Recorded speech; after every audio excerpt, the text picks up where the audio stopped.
Hello বন্ধুরা, গরম গরম কুলের চাটনি রেডি হয়ে গেছে।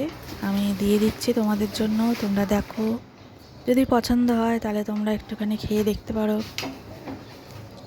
আর যদি ভালো লাগে খেয়ে, তাহলে একটা লাইক কমেন্ট অবশ্যই করো, কেমন হয়েছে সেটা জানিয়ে দিও। ঠিক আছে? তো দেখো, লাল লাল কুল।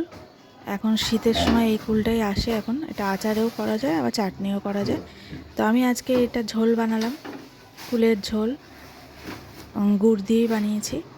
আর এর পরের দিন আচারও বানাবো। তো কেমন লাগছে বন্ধুরা দেখো, এর উপর একটু ভাজা মশলা ছড়িয়ে দিলাম। আরও যাতে টেস্টটা ভালো হয়, তার জন্য একটু ভাজা মশলা আমি এর উপর ছড়িয়ে দিলাম। আর এসব চাটনি করতে তো একদম টাইম লাগে মাত্র 10 মিনিট, আর কিছুই নেই।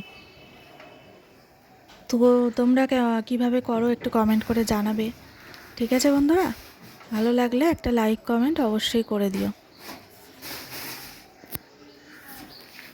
তো থ্যাংক ইউ সবাইকে আমার ভিডিওটা দেখার জন্য, অনেক অনেক ধন্যবাদ।